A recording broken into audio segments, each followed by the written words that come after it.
Bismillahirrahmanirrahim. Assalamualaikum warahmatullahi wabarakatuh. Selamat pagi, selamat siang, selamat sore, selamat malam. Yang saya hormati Bapak dosen pengampu pemasaran kelanjutan yaitu Bapak Andri Juniansa SEMM. Dan yang saya cintai rekan-rekan yang sudah melihat video kali ini, melihat video presentasi saya.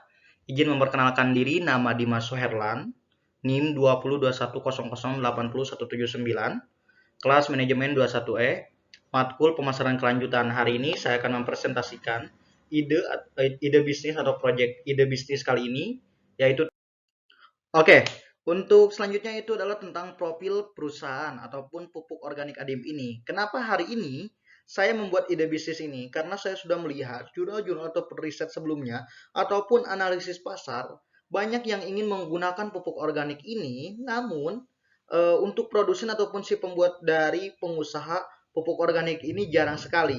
Sehingga disitulah ada peluang ataupun kebutuhan saya menciptakan ide bisnis ini. Nah, profil perusahaan ini adalah pupuk organik ADIM. Perusahaan ini bergerak di bidang pertanian yang ramah lingkungan dan mampu memberikan dampak positif dan yang signifikan bagi para petani.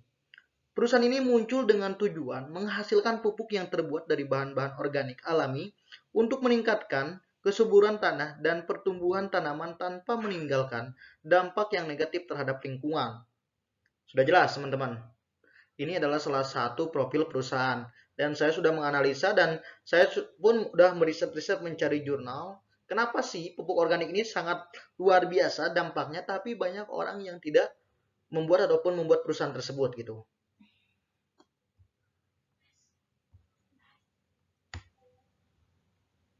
Oke, kita next. Nah, di sini juga ada logo perusahaan dan filosofinya. Nah, ini sudah teman-teman lihat, ini ada sebuah logo dan filosofinya 3 bintang melambangkan ketekunan, komitmen, dan kualitas. Yang kedua, lingkaran melambangkan perputaran dan pergerakan pertanian. Yang ketiga, warna hijau melambangkan alam dan lingkungan hidup. Yang keempat, 2 tunas daun melambangkan pertumbuhan dan kesuburan pertanian. Pita bertuliskan ADIM ini melambangkan identitas perusahaan ataupun si pemilik. Oke, kita next. Oke, visi dan misi perusahaan. Setiap perusahaan pasti memiliki visi dan misinya. Visi dari perusahaan pupuk organik ADIM ini menjadikan perusahaan terkemuka dalam menghasilkan produk ramah lingkungan dalam pelayanan revitalisasi bumi untuk membuat bumi menjadi tempat hidup lebih baik bagi generasi masa depan. Jadi, si perusahaan ini memiliki tujuan untuk bagaimana hari ini regenerasi masa depan ini bisa merasakan apa yang dirasakan di hari ini. Dan juga ada misi bagaimana caranya untuk mencapai tujuan tersebut atau visi tersebut, yaitu ada 4 poin. Ada 4 poin. Yang pertama, menginspirasi, menumbuhkan kesadaran manusia pada lingkungan hidup untuk masa depan yang berkelanjutan. Yang kedua, memberikan layanan sesuai dengan pesanan dan produk ramah lingkungan yang lebih baik sebagai solusi untuk masalah lingkungan. Yang ketiga, menjadi daya tarik dan ramah bagi profesional yang cerdas dan berdedikasi tinggi.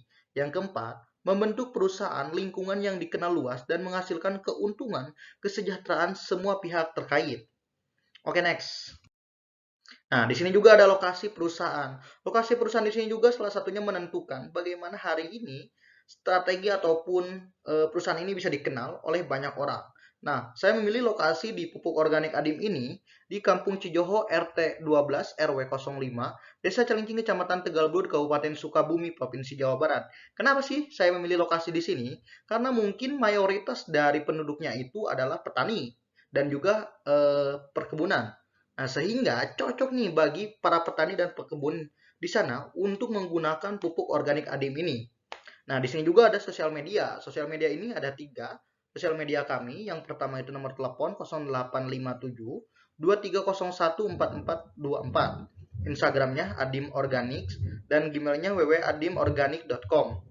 Kenapa sih kita membuat sosial media? Karena ini untuk berinteraksi dan juga berdiskusi mengenai tentang pupuk organik ADIM ini. Oke, next. Oke, baik. Untuk selanjutnya itu ada problem dan solusi. Problemnya ini adalah salah satu permasalahan yang terjadi di lingkungan masyarakat ataupun petani. Nah, penggunaan pupuk kimia adalah dapat membunuh mikroorganisme yang berperan penting bagi pertumbuhan tanaman yang dapat menghambat pembusukan senyawa organik yang dibutuhkan tanaman. Jadi, buat teman-teman ataupun para petani menggunakan pupuk kimia ini bukan tidak boleh, tapi mungkin agak kita sadar diri ataupun kita menyadari hal tersebut. Karena bisa membunuh mikroorganisme ataupun sistem produksi dari tanah tersebut, sehingga ini bisa menurunkan hasil panen ataupun menurunkan hasil dari tanah tersebut, sehingga kurangnya produktivitas dan juga terjadinya banyak hama dan sebagainya. Nah, hari ini pun saya memberikan solusi.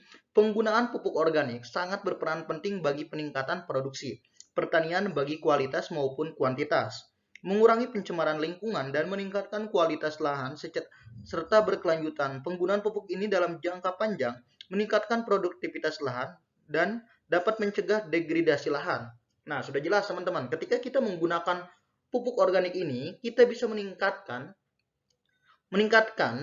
hasil dari pertanian dan juga produktivitas tanah. Dan ini juga bisa dirasakan di masa yang akan datang ataupun regenerasi masa depan.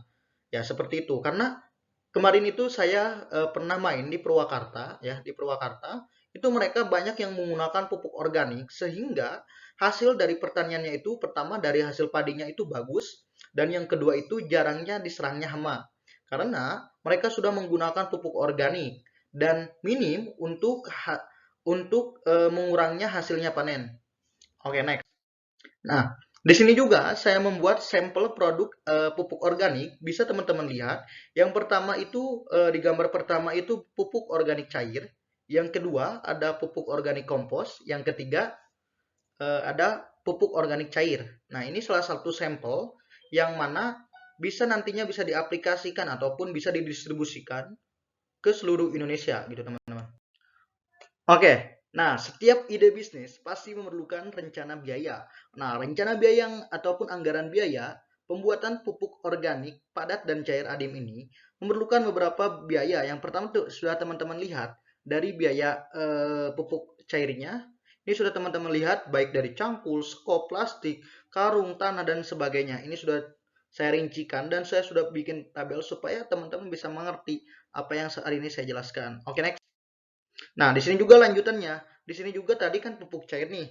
Sekarang itu pupuk komposnya. Sehingga ini balance pertanian ataupun perkebunan ini sehingga bisa merasakan pupuk organiknya seperti apa, pupuk komposnya seperti apa. Nah, ini anggaran biayanya.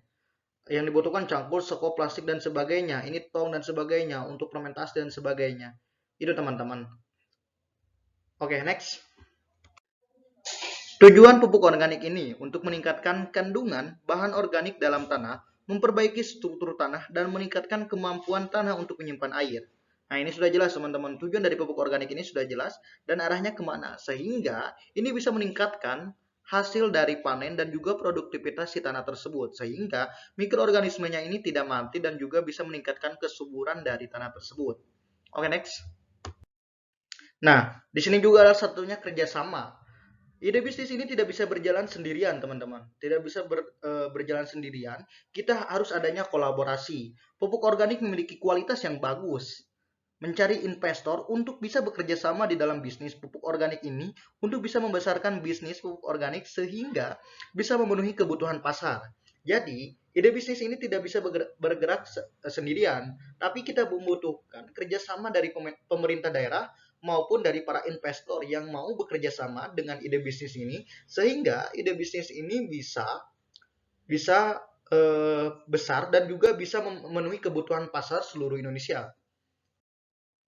Oke, selanjutnya itu tentang strategi pemasaran. Strategi pemasaran di sini saya menggunakan dua metode. Yang pertama, menjual melalui offline ataupun toko. Kenapa hari ini saya menjual melalui offline atau toko? Sehingga bisa mempermudahkan ataupun bisa memudahkan transaksi bagi daerah saya ataupun sekitar saya, bagi para petani senior juga. Ini salah satunya bisa mempermudah mereka untuk dalam bertransaksi ataupun berjual beli. Dan yang kedua, saya menjual melalui sosial media. Kenapa sosial media? Karena sosial media ini cakupannya luas sekali, bahkan seluruh Indonesia, bahkan dunia, melalui Tokopedia, Shopee, Lazada dan yang lainnya ataupun situs-situs lainnya sehingga bisa mempermudahkan kita memberikan masukan ataupun kebutuhan pasar sehingga bisa mempermudah kita dalam jual beli.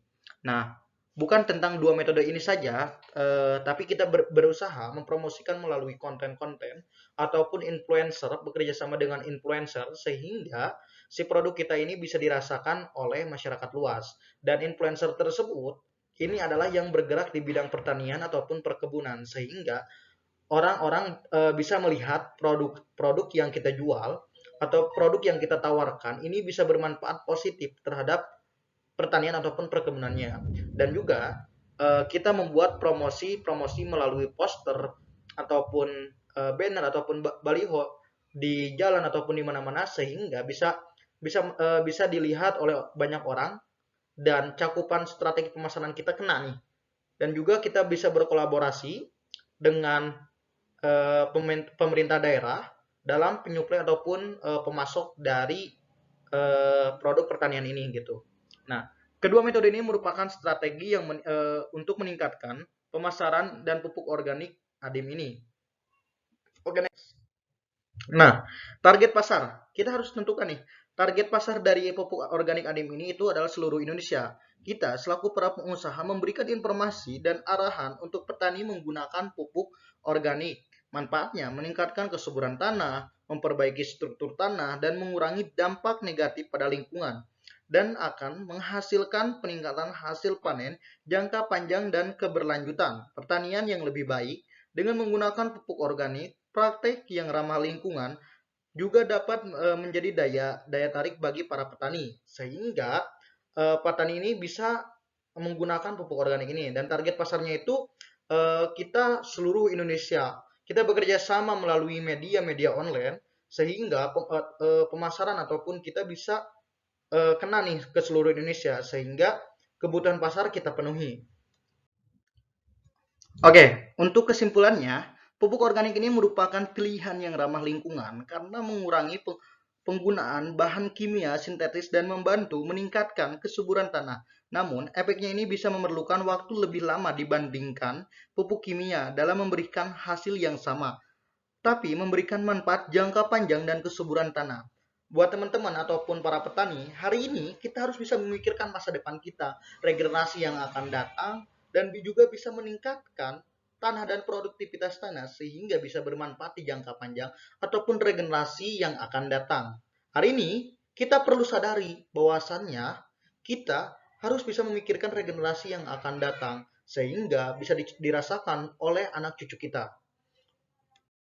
Oke, baik. Terima kasih teman-teman yang sudah menyaksikan video kali ini. Saya Dimas Suherlan. Mohon maaf apabila ada kekurangan dan kelebihannya itu semata-mata dari Allah Subhanahu wa taala. Saya Dimas Suherlan. Terima kasih. Assalamualaikum warahmatullahi wabarakatuh.